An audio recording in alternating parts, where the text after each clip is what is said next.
Welcome to another episode of Logistics with Purpose. I'm Enrique Alvarez, your host, and today we have an amazing show. It's really incredible. We have a very interesting person with us today, very renowned leader that has made a big difference in his community and around the world. And we have the privilege of having here with us today. But before that, I also have Matilda, my co-host for the day and a really good friend. Matilda, how are you doing? I'm feeling great, Enrique, and I'm very excited about this. Thank you. How are you? It's great. It's been a really a good start of a good start of the week, and I Yeah. think we're super happy to get a chance to talk to our guests today. I'm hoping that everyone's going to like it and enjoy it as much as we have. Just judging by the pre-talks that we had before the show, this is going to be good. And for everyone out there that actually enjoys conversations like this and getting to know people like the one that we're going to introduce to you, don't forget to subscribe at Supply Chain Now and just listen to this podcast in any platform that you hear your podcast from. So, and without further ado, today we have a very committed, very caring, smart, efficient, and just a very well-rounded leader, Matilda. This person has been is the former Minister of Energy and Petroleum for Ghana, and he's the four-time member of Parliament for El Mbele, and it's again an honor and a pleasure to have him with us. Honorable Bua, let me bring him in and welcome him. Honorable Bua, welcome to the show, and thank you so much for being here today. It's good to be here. Thank you so much, Enrique. It's such an honor to have you, Honorable Bua, and we were just talking a little bit about you and some of your accomplishments, and I think that it's going to be one of those shows that Matilda and I will probably just shut up, don't say anything, let you just talk about your story because it's so exciting and amazing, and it's going to Yes, be inspirational for a lot of people, I'm sure.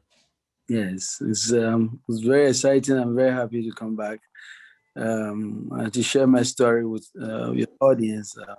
I think it's Well, amazing. But let me first thank all of you, especially the efforts you are making with the books for Africa and the impact it is having. I can't thank you enough. It's amazing. well, thank you, and we couldn't do this without your support and your team as well in Ghana and in El Mbele in particular, and we will continue doing this. So if you guys, So, everyone that's listening to us now, we're actually going to try to increase the amount of books we send every year. The first year that we did this with Matilda, we sent one container, right, Matilda, full of Yes, books. yes, Tell us, I mean, tell yes. us very briefly, like the first container and then the second, and then we'll just move right into the interview. Okay. So, me, honorable. No, Okay, go well, ahead, Matilda. You were the one that orchestrated it at the yes, beginning. yes. So the first one was really amazing. We did a simple holiday party with one container. We were able to support more than 6,000 children in the village, and it was just amazing. The children did not even want like gifts; they just wanted the books, and that tells you how hungry these kids are for knowledge, for information to grow. And the second one, with your help, Vector Global Logistics, amazing with the two containers that served, I have no idea how many communities, but probably all of Ghana with the assistance of Honorable Bua. We did great. So I am grateful and honored and looking forward to our third container. I agree. Third time. and let me add that now we've gone national on the effort. We are not only focusing on the Western region. Like just last week, we did a distribution in the northern part of Ghana, amazing area, and I think that that is why I'm so excited about that. We'll It was share we'll share with everyone the pictures and videos. And yes, this year the idea is to increase the support for El Mbele in Ghana. And again, Honorable Bua, your participation in all this is critical. Your leadership is inspiring to us all. And with that said, why don't we start getting to know you a little bit? Tell us a little bit more about your background and you growing up. Tell us more about you. thank you so much. As you know, I'm Emmanuel Kofi Buah. I was born to a small town postmaster, Mr. Benjamin Bois, and the mother Mary Bois. My father died when I was only 7 years old. And, my mother never went to school. So it so happened that when my father died as a postmaster, all the privileges of work, government, bungalow, everything came to a halt.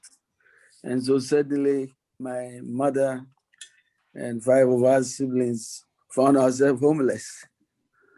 We had to move from the government state bungalow, and that began the nightmare.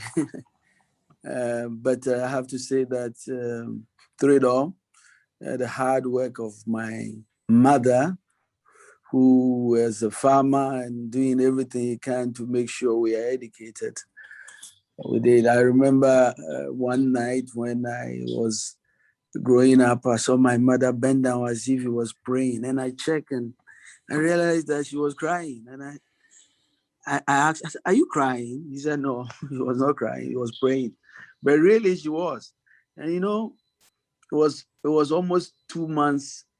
School had opened, and he had not been able to send the kids to school. And I think he was a little stressed over that. That is how much this mother of ours fought so hard to make sure we're educated. But it was obvious to me at that point when I got to that realization where I was coming from, and I said to myself, how can I let this woman down? And to me, that was very important, because that night when I saw her bent down praying, and I thought he was praying, and I realized she was crying, I knew it was all about me.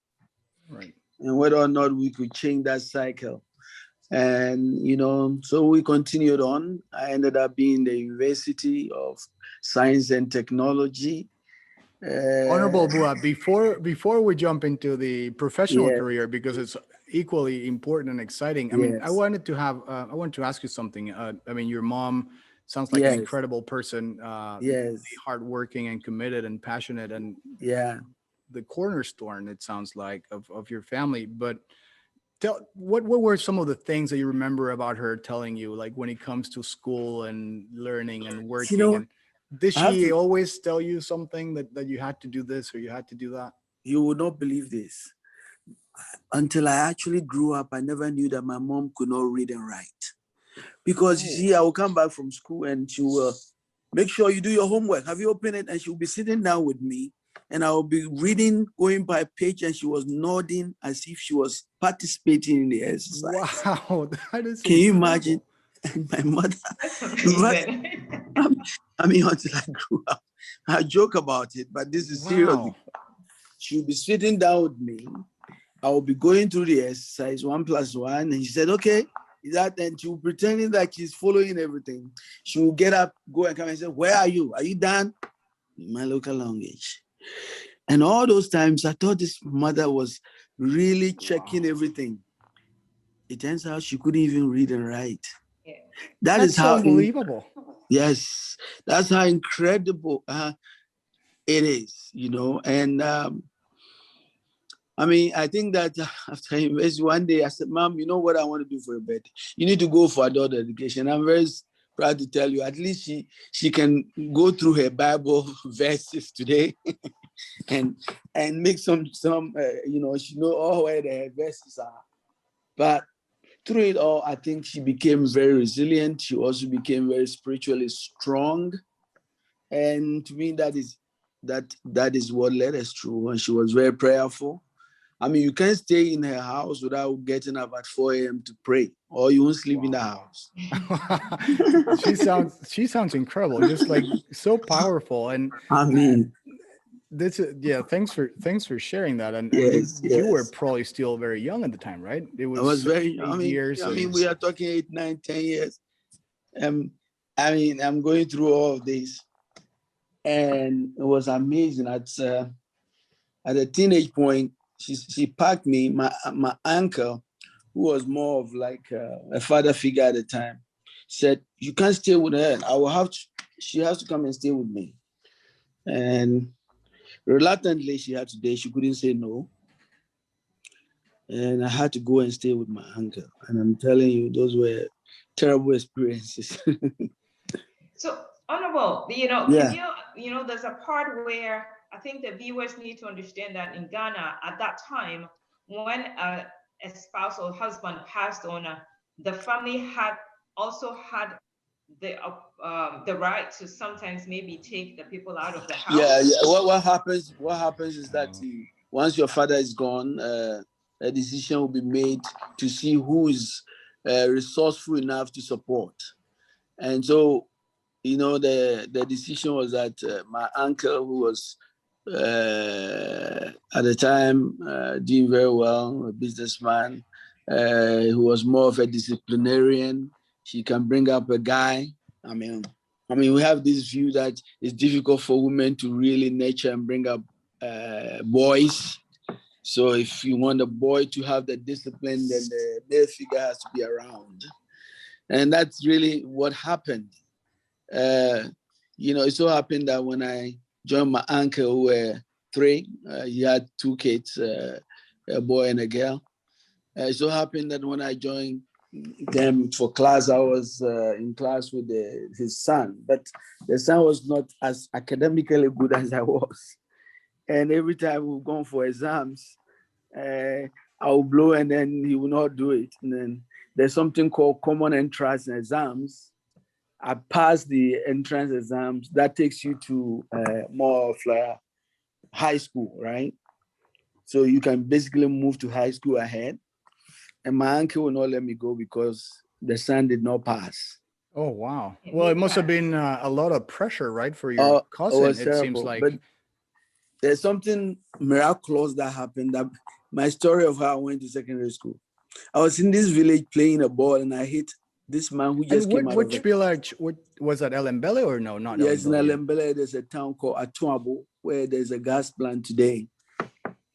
And I hit a ball, and this ball hit a man who just came out of a car. Guess what? This man happens to be the senior housemaster of a secondary school, a very reputed secondary school. And he sees the ball and asks me my name. And I mention my name, Emmanuel. Well, he says, Emmanuel Buah. The name sounds familiar. Then he asks, did you do the common entrance? I said, I did, but my uncle said I cannot go. He said, this is because you have scholarship. And that's how, I went to secondary school at the second term when they've been there for almost 2 months. Through this accident. Wow. You would not have found out about this No, there was no way. Anything. You would have not studied. No, I'm telling you, there are so many things that I can tell you. It was a miracle, I think.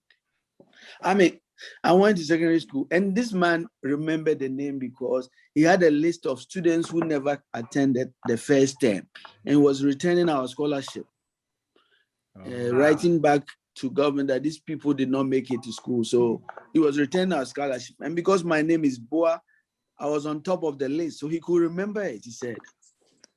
That's how I got a scholarship to do the secondary school. Wow. It's incredible, like how things happen, right, in life. And if you wouldn't have missed that goal, probably playing football. I'll tell you so many of that. I mean, that story there was over. I made it to the university with distinction. And then I go to the library one day and I'm reading through. And that's why these books are important. I walk in there, I see international camp counselors are invited to the United States. I read it. I'm like, wow, international camp counselors. It's students who are in the university and that and that. And then I applied, Camp America. Wow. So you applied also out of the blue. What did you study, Honorable Buah? Yes. What did you study in the university? I studied law. And sociology at the time, but I had a BA in law. Now, this camp just wrote to me, and I'm trying to follow our story. And it's called Pitchen Camp in Glens Payne, New York. I'm going to go there to be a counselor for inner city kids from New York City. Wow. And can you imagine? I got the visa and came to New York, all ticket paid for, everything. Unbelievable. And I meet this wildest of kids ever. They changed my life for good.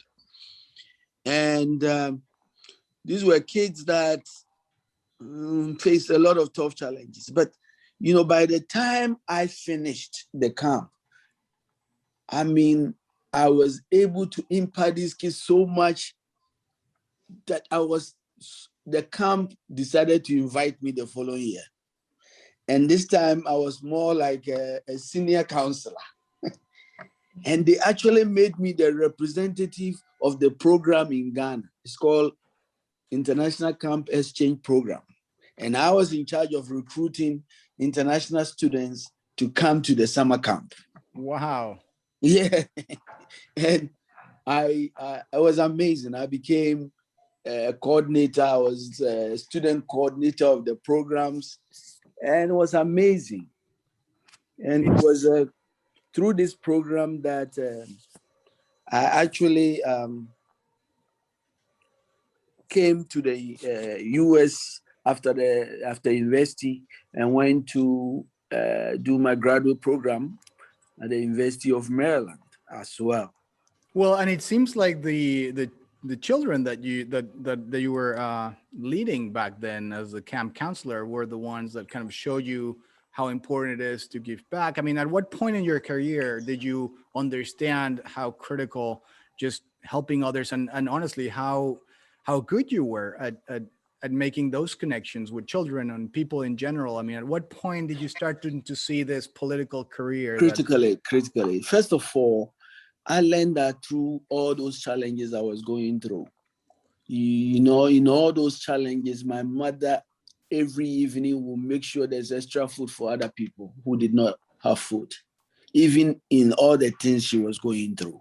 And she kept reminding me that you don't get your blessings for all the things you need. You get your blessings for giving, for helping others, for changing where you are, for bringing value to wherever you find yourself. So is that a reason why still up to this day, most when I come to Alambele, people just come to the house to just get food. It's just amazing what that house has turned into. Yeah, she's 88 years old now. She's still cooking. Yeah. She sounds like a force of nature. Like she's still incredible. Cooking, and I mean, one of my longevity as a member of parliament, I said that she's probably the real member of parliament representing the people on my behalf. It's amazing. But then I come to the US and I realized, I've said it and I'll say it again, amazing place. I started with Petian Camp and I learned, even from these kids, how important it is to give, to support one another. And I also came and learned so many things in this society that it is not always government that transforms. It's ordinary citizens bonding together and making a difference, and imparted me. And I've carried that everywhere I've gone. And I think that the story about how I went back to Ghana comes here. You know, I finished graduate school and I get a lifetime opportunity. They are looking for only 30 people to be senior level postmasters in the United States. And here I am. I have different plans, but I have a senior person who was in my class who really felt so strong about me to join the post office. He said, Emmanuel applied. When I applied, we were 10,000 applicants. Wow. And the interview took almost 6-7 months. We went through a lengthy process. And guess what? When I was close to being selected, I said, no. The final interview, I will be dropped because they probably have to look at me, see my big accent. But guess what? I was selected.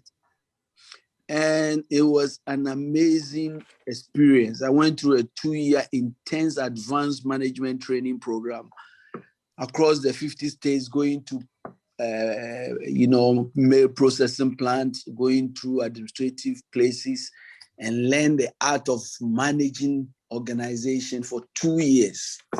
And I was certified as a senior level 21 post office. Think about it. The Postmaster General is level 25. So when you start at 21, you are close up there. No, it sounds like an incredible opportunity, Was and a it sounds big, that you're was a the right big, person to peak for sure. oh, it was a big deal I had. You What know, if when you I could? went, No, sorry. If you could just summarize, so you learned incredibly a lot of things during that time. If you could kind of summarize it, maybe the top three things that you think make a good leader. What do you think those three characteristics are for people that are listening to us now? when they tell you that you are leading, don't let it get into your head that you are somehow on top of anybody. You are actually supposed to be the servant. Okay. You are actually been selected to work hard and serve even the people that you are supposed to lead, and make sure that the team is motivated and that there's always a team spirit, and you are the one that should make it happen. You are the one that will set the tone all the time, all the time. But making sure also that you think about time and make sure that you get things done when you have to. Nothing must stop that critically.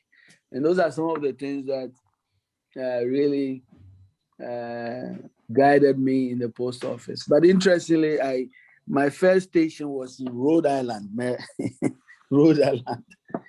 And the first time I walked in that post office, about 200 employees, I got to the front and I said that my name is Emmanuel. I'm here and I want to see the supervisor. And the lady asked, do you want a job? And I said, oh, no, I don't want a job. He said, what do you want? I said, well, whoever is in charge, tell the person that the postmaster is here. He said, you? Really? That's great. I mean, it was amazing. I mean, So and Honorable, let me come in quickly. There's I call it, there's always a silver line or something beautiful here. Honorable's father used to be a postmaster in Ghana also. That's just the coincidences. Your well, life has so many coincidences. there's so much. I said, I said when I was doing the interview that my father was a postmaster. He loved his job. He used to work in the nights, and he died when I was 7 years. And I guess I'm now close to being a postmaster to take up his this. So it was very interesting experience. But I love it. Closing the circle almost, right? Making sure that you're kind of continue the legacy that your father continue started. the legacy. But it was a fantastic experience. While I was doing all of that, I was in touch with the village. Every year I'm sending used books, I'm sending computers, I'm supporting schools. And one day I took a vacation, went on holidays, and the whole youth had a demonstration that I'm not going back. They are not going to let me come back to the US. I'm going to be their next member of parliament. I said, why? The member of parliament at the time was so powerful. He was the deputy speaker of Ghana's parliament. And every time they've mentioned that, I said, it's not possible. And this is really one of the lessons that I want us to know. I came back and I saw that the pressure was too much. I was doing well. I had bought my nice townhouse, started my family. Here is the community calling me to come and serve. I thought about it and I said, I may have finished what I wanted to do in the United States. I've worked through the system and now on top. Maybe it's time for me to go home and serve my community. And I couldn't tell anybody because they thought I was either stupid or losing my head. Every time I've told somebody that I'm leaving this wonderful job to go to the village and represent them. So I stopped talking about it. I just decided that if I feel so strongly about something, I'll just have to do it. So I just decided to do it. I asked my wife, I said, you should tell me that you support me. I should do this. She says, go for it. And that was enough for me. Nice. And then you've always taken the chance, right? It sounds like you're a person that's always out there trying to challenge yourself. You're not settling. You always wanted more, from school to studying in the US, from going back. Amazing. And I told her that, listen, if I go to Ghana, I will not fail. But in any event, if I fail, who brought me to the US in the first place? Who got me up to be postmaster. I did that, right? So I can always do that. So true. So I go to Ghana, but it was hilarious. I mean, everybody was, are you sure you can defeat this Speaker of Parliament? Can you? I said, we'll do that. I went to every village. I went to everybody. And I said, I am not campaigning to be a politician. I'm campaigning to serve you. I want to make sure we transform these communities. Look at it. There's no street. There's no light. We want to do something with the youth. And over time, I had all these young people following me. Not to digress, there is no street, there is no light, and there is no water. It's very important. Those three important things. Yeah, well, we can talk about it today, but I'm proud to tell you my district, Elembele district, is easily the best, beautiful district in Ghana today. Yes. Well, and the people recognize that you were you were a leader, right? You're not a politician your whole life. You're not a politician when you came back to Ghana, and you're serving people because you care about them. Really? You left the US, right? I mean, you left this amazing lifestyle that you could have had for serving them. So I'm sure people not only understood that, but I'm sure that people felt that you were honest and were trying to help out. Let me tell you how strong they feel about that. You know, on my fourth term or as member of parliament, I told them I'm not running again. I've had enough. Somebody should run. And before I know it, they had contributed. The young people, all the village, they've contributed, bought my form, printed my posters, and they are campaigning without me. It's an incredible story. And tell us, so when you, how did you become the Minister of Energy and Petroleum for Ghana? I mean, that's such a big jump again. That is another miracle, I tell you. So I'm campaigning one day. They said the presidential candidate of my party, like the Democratic Party, is coming to Elembele area. And you were already the member of parliament for the first term or the second term? No, this is before. Before, I'm campaigning to go to parliament. Okay. And in Ghana, the constitution requires that 40% of ministers must come from parliament. So when you become a minister, a member of parliament, you can easily become a minister. Okay. So the presidential candidate is touring our general area in the western part of Ghana. But he gets to Elembele district and his advisors told him that, the guy is not going to win. He's a new guy. He just came from the state. He's trying to defeat the speaker. There's no way the speaker has money. He's too powerful. And that's you. You're the underdog. That's me. The convoy must not even stop because he's not, the guy can't win. So they get there and my crowd, we are singing. And then they say we should give way because the candidate will not stop. And something just got over me. And I said, no way. And I shouted in the local language, when we want to agitate and get these guys, you say, Choboy, Choboy, Choboy. You shout Choboy, and then everybody will block the road. The car stopped. Otherwise, they would have just kept going. Oh, they right? Yes. There was the candidate who is President Mills, the former president, he was sitting in his car. You see a guy in a pink T-shirt who is really coordinating that. That's me. And he called that they should call that young boy who is really causing the trouble. So he invites me to his car and he says, I saw you. You were blocking the road. The president of Ghana talking to you. The candidate. I said, yes, sir. Wow. I was, sir. The reason was simple. These young people, we've been chanting and waiting for you since this morning, 9 a.m. They've not even eaten. And it's almost 5 p.m. And you come and they say you won't stop. That's why. At least say hello to them. Wow. He was so quiet. He got out of his car. He said, guys, let me. And then he went out. He said, Choboy, vote for Buah and vote for me. Wow. So he endorsed you after that first interaction. He got out. Reluctantly endorsed me. But guess what? When the results came out, my result was the national news. It was like I defeated the most powerful person in Ghana and I made news. It was all over the place. Oh my God. This boy defeated the speaker. I mean, it was so amazing. Guess what? This candidate called me. The president who came there called me and said, "Oh my God, they told me I shouldn't stop because you will not win." That's how I found out. Yep. And they were wrong because you were not going to let them pass through an umbrella without And he him said, when I stopping. saw you and I saw your eyes and your determination, I told them, this boy is so determined. And I'm not surprised you won. When you come to Accra, come and see me. And that was my license to become Deputy Minister of Energy in Ghana. Wow. Tell us, Yes. how was it like? I mean, for everyone listening to this, or at least most of our listeners, including me and Matilda, Yes. it's incredible. We've never really ever interviewed a minister before as someone that worked closely with the president. How was it? I mean, amazing. I mean, this is a position, and he intentionally gave that position to me. I didn't even care. I didn't know.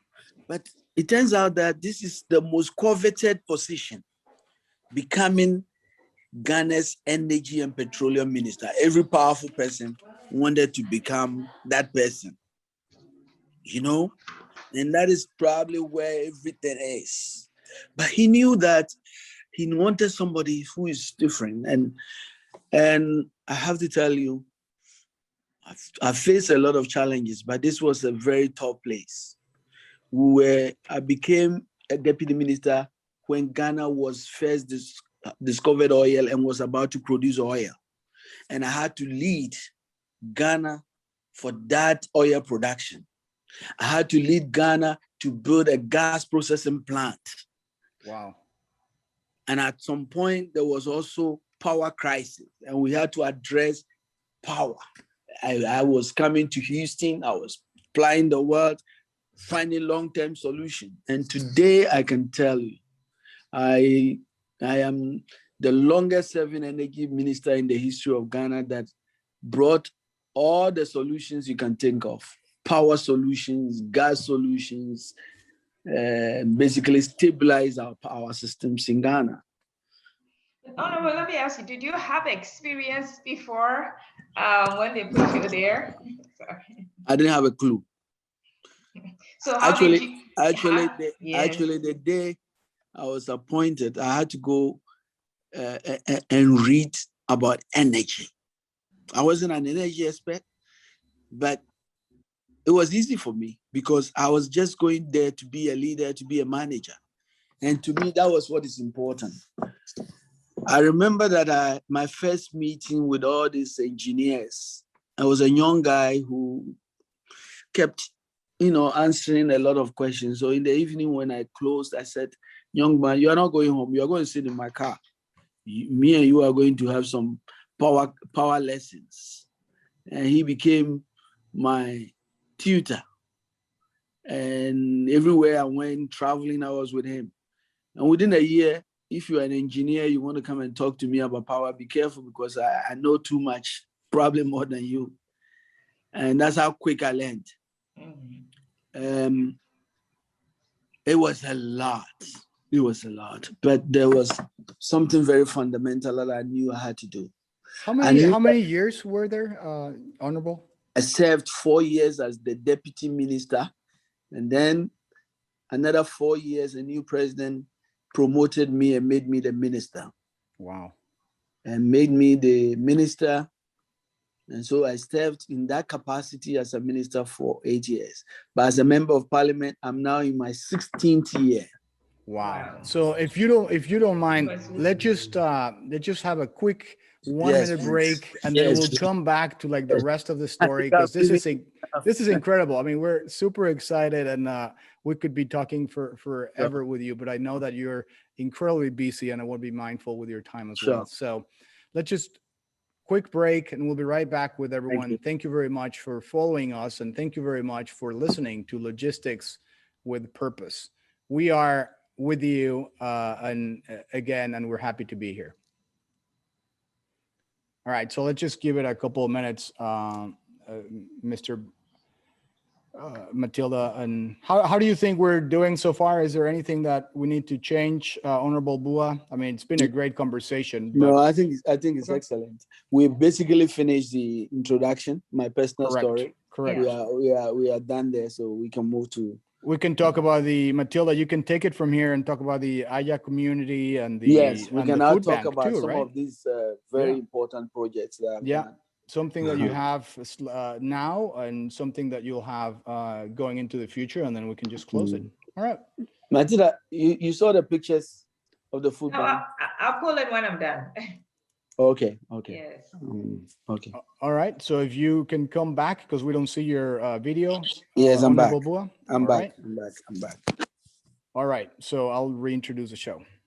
Welcome back. This is Logistics with Purpose. I'm your host, Enrique Alvarez, and we are having an incredible conversation with Honorable Buah, four-time member of Parliament for Elembele, former Minister of Energy and Petroleum for Ghana, an amazing leader, very committed, caring, smart. And for the first part of the conversation, you can tell that he takes leadership very, very seriously. And he actually just goes for the things that he needs and wants, and is incredibly focused in making a positive change in this world. So, Honorable Buah, thank you so much for being here again. This has been great. And Matilda, go ahead. You want to take us to some of the more recent aspects of Honorable Buah's life and then into the future with him?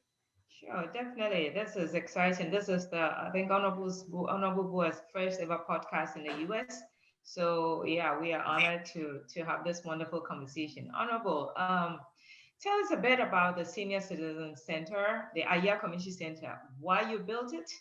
Yes. And I know it's the only senior citizen center in Ghana, if not all of West Africa. Why that? Yeah. Before I built the center, I had done something that had taught me a lot of lessons in Ghana. And you are always going to be told that something was not possible. You are going to be discouraged somehow. But you have to always be very insistent on what you believe. And basically do not accept the status quo, and make sure that you can always push to the limit. And that's what happened when I was doing my first project, which is the mobile clinic, trying to send mobile clinic to villages. And I went to the health Ministry of Health, and they would tell me, oh, well, those things will not work. You need an actual clinic because we have insurance issues and your mobile clinic will not insure people and all of that. But in the end, I implemented that, and we ended up taking care of more than 15,000 villagers that will otherwise not have access to healthcare. But with the elderly care center, one afternoon I'm walking on a campaign trail in one of the election years. I walked to a compound, a huge compound. I thought there was nobody there. Honorable Buah, sorry to interrupt you, but there's something happened to your sound a little bit. You hear me now? There you go. That's way better. Yes. Better? Yeah, way better. So I went to a big compound as part of my tour. I thought there was nobody in the compound. I was leaving and I was hearing a faint voice in our local language. I am Miwakio, as in, I'm here. We could hear it quietly. We go back and this old lady, easily in her 80s, is all wet. This was around 3 p.m. She has not taken a shower. She had not eaten. There was nobody there. It turns out she's a retired matron in a secondary school. And basically in our settings, it is assumed that the social network will always take care of people who are old. So first thing I did was we helped her, got somebody to assist her, but I went back to the health director and I said, I need a study done to find out how many people are in this state of this woman's state. And it was amazing. Found out that there's so many people, old people who have not even seen the light of day for so many, lonely and neglect. And I made a decision that I was going to do something about it. And I built the elderly care center. I started off, it was very difficult, and I kept making proposals and trying to get support for organization to support. Well, finally, the center was built. And this is a day program. where we managed to get a bus to pick them and bring them. Initially, financing it was such a problem. Somehow I said, no, I can do this through, if I can create a restaurant around there and make sure that I can campaign that anybody who eats at the restaurant is actually supporting my elderly program, and it worked. And the elderly program has been the most successful. We've taken care close to 18,000 now, or revolving elderly people who have visited the site in the last 6 years or so. And we have really, people that started the program, we thought they were sick. We're not sick. All they needed was to meet their own and talk about old time. All their physical, emotional, psychological problems were all resolved through coming out of their house, dressing, giving them some love, giving them some health. We'll bring doctors and nurses to come and support them. And it's been very transformational, very, very transformational. Matilda, I'm very happy to tell you that I now have 2 members of parliament who are building a similar center in the area. Wonderful. So, wonderful. And it's now being discussed at the national level that the government will have to replicate my center in every district. And that's my prayer, that we can replicate it in every district. Interesting, wonderful, because I have been a first-hand visitor there. And when I see the joy in the eyes of the seniors, it is phenomenal. So congratulations, and I hope that the government will really take this up on the national level, like you say. Actually, the last time I visited the center recently, they had done a song and were singing for me. You should have listened to it. It's amazing.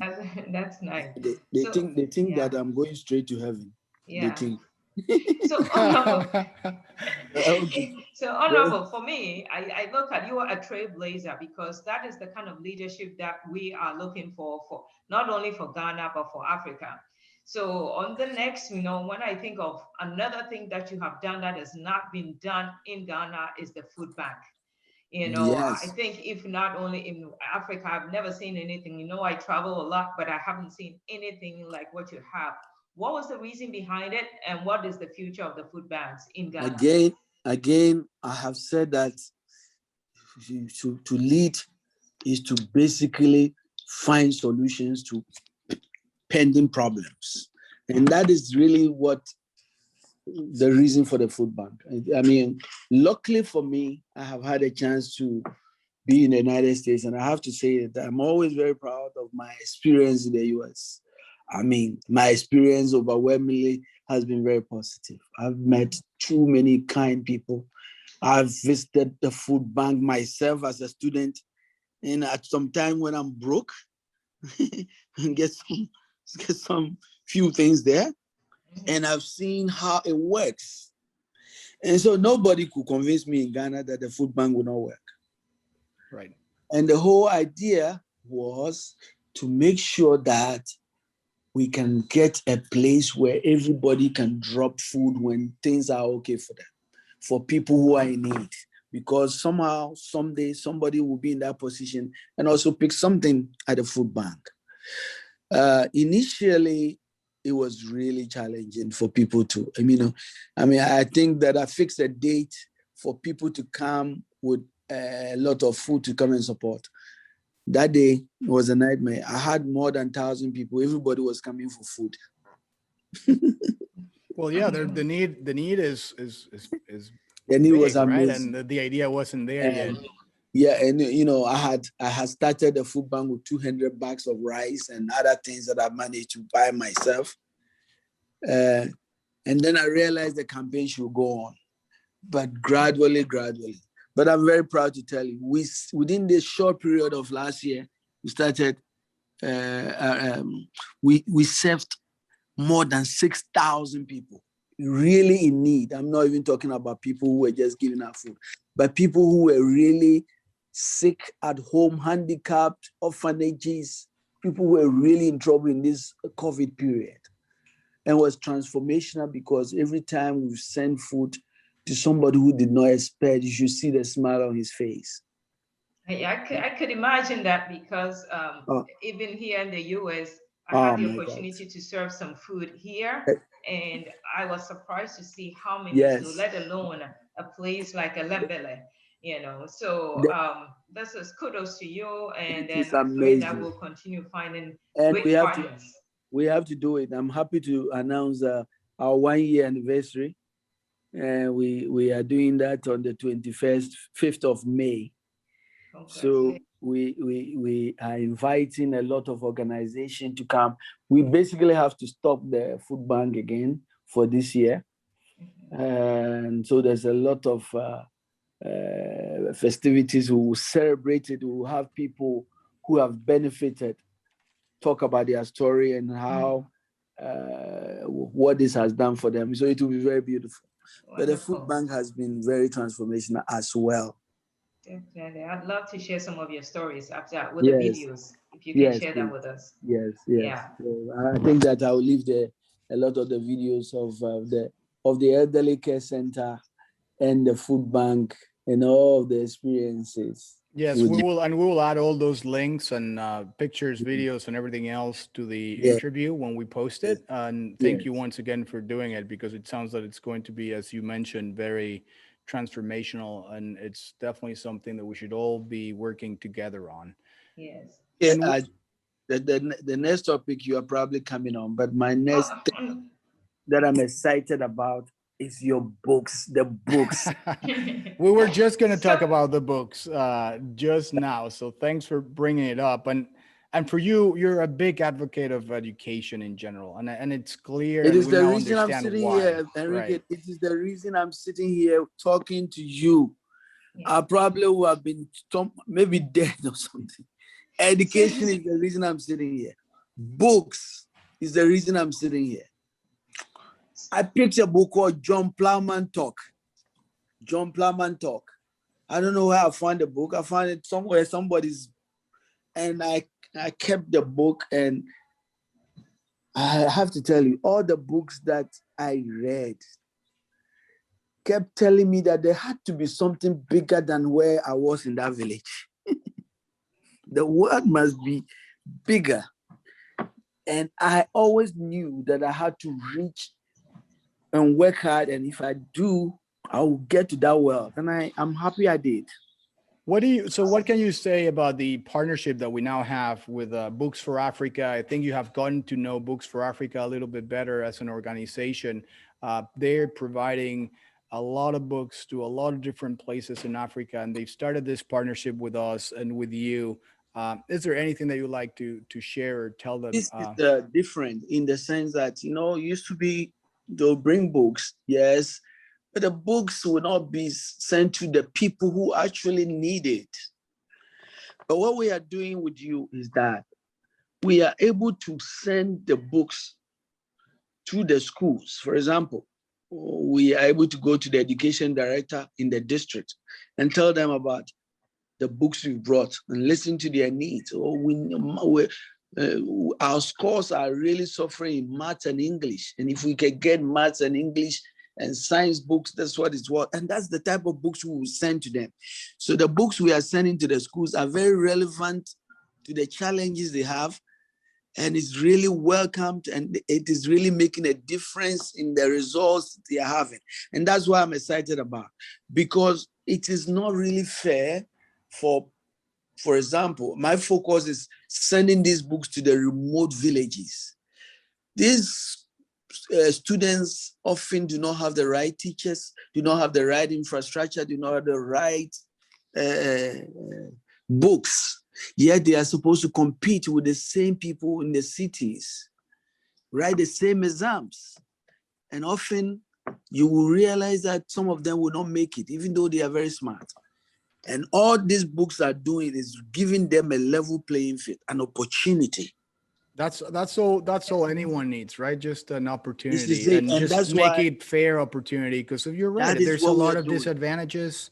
There's a lot of privilege everywhere in the world, and if we could just hopefully give opportunity to people, we can And I make look this at a me better and world. look at myself, and I'm saying that You're right. while I was in the village, if I did not get a chance to read these books, where will I be? And so getting these books back to this less privileged in these villages is really why I'm so excited. And that's why I'm going to work with you until the book reaches a lot of these places in Ghana. We're super excited for this partnership, and also Books for Africa, which we thank a lot for their partnership. Thank you. Thank you. We will continue to work with you and your team and Matilda and everyone, because this is definitely a very important way of making a positive impact in the world. I am so grateful. I'm so grateful.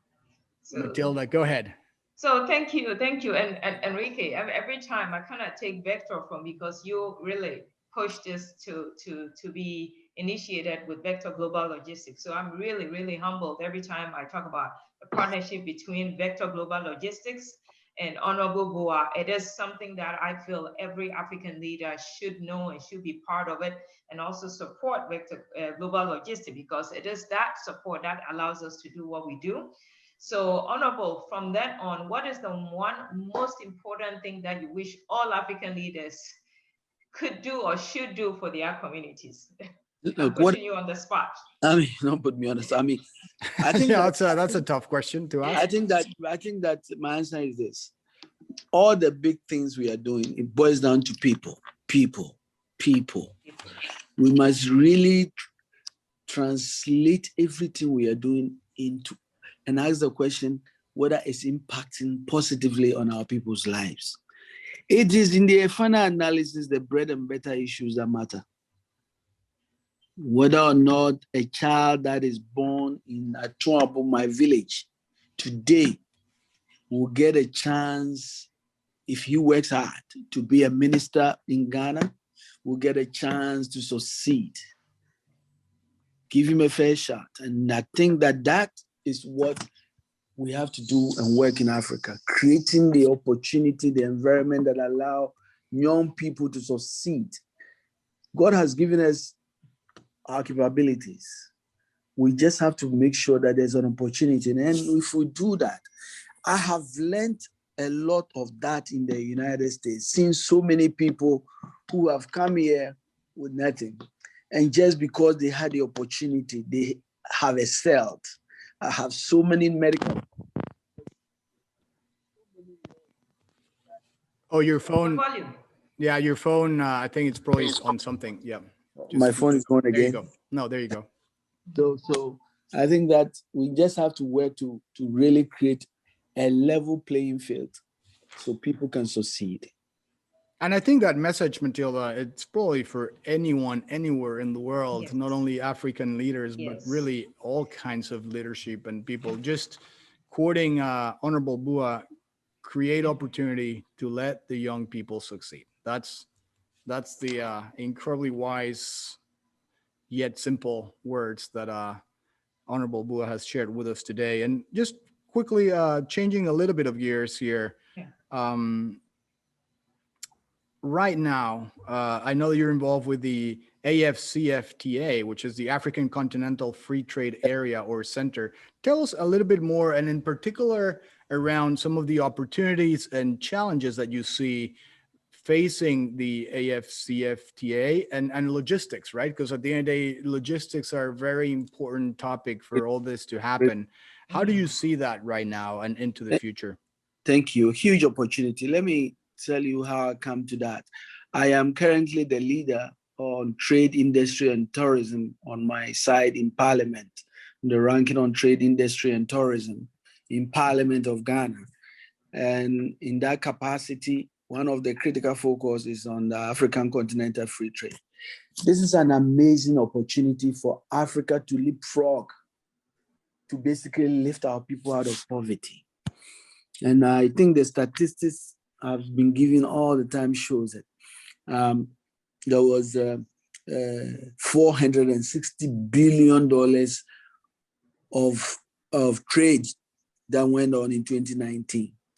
And of this amount, the portion that Africa, within Africa, actually traded among ourselves was nothing to write home about.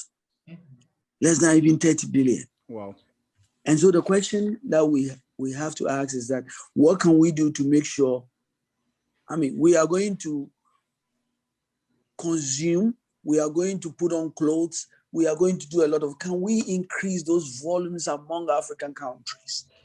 More also, the question is, we have every natural resources that you can think of, whether it's gold, diamond, everything else.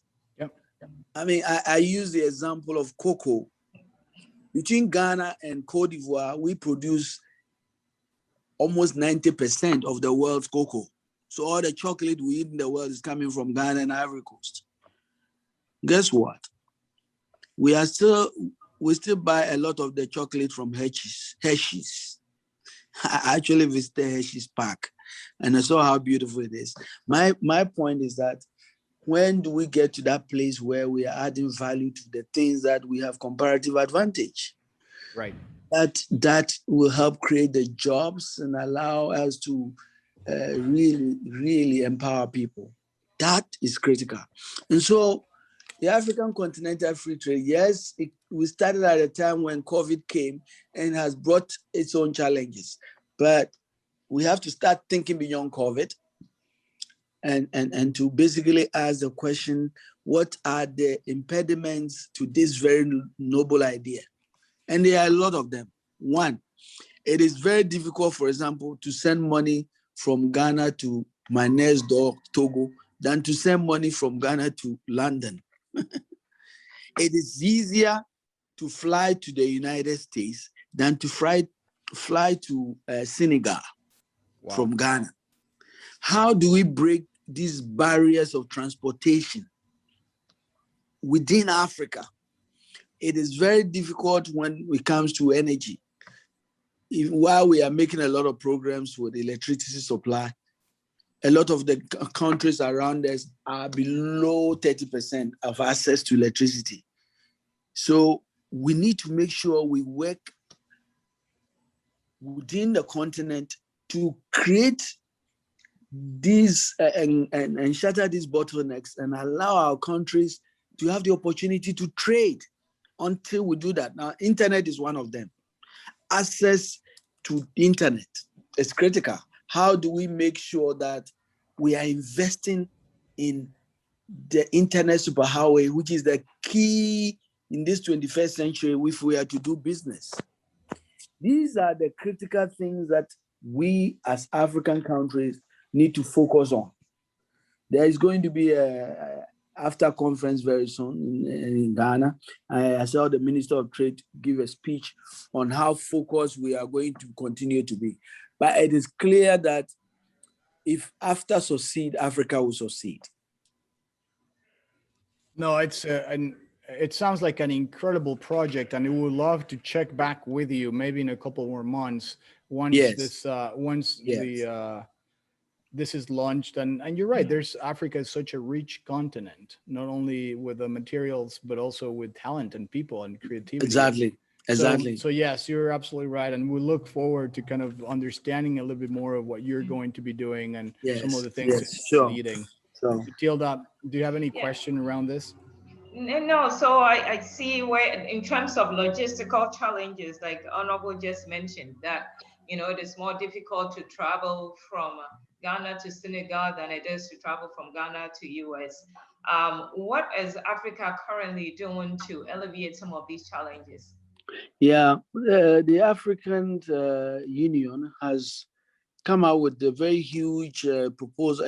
I mean, it's not even a proposal, the infrastructure packages. For example, there's supposed to be a train, a railway line from Ivory Coast all the way through Nigeria. There's one that is supposed to connect Zambia to the east.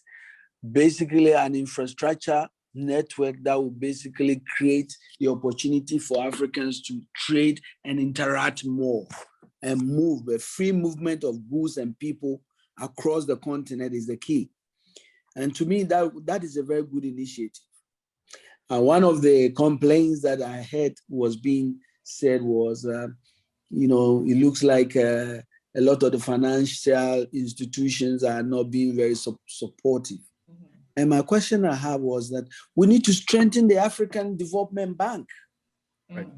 You see, I think that Africa must begin, and I'm part of it, we need to begin to make sure we strengthen the things that can help us within. I mean, I think we've looked to Europe for too long, and it is clear to me that Europe, the United States and others have their own issues and problems now. So in the 21st century going forward, we must begin to come out with African solutions to our problems.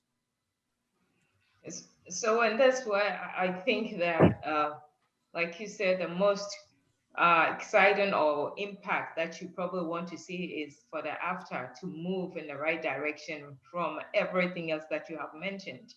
So, and also Enrique asked a question of the three most powerful things that you think should go into leadership. When you were talking the whole conversation, if I'm wrong, so let me know. I picked up serve the people, find solutions for the people, and be determined, right? Those are three most important leadership attributes that we need to be able to move our people forward. Be a servant leader. Yes. Yeah, be a servant Be a leader. servant leader. So now this has been exciting. So Enrique, if any other questions we have for Honorable, because there's so much, I think maybe we'll have to bring him on some other time because there's so much that we need to discuss details on Africa.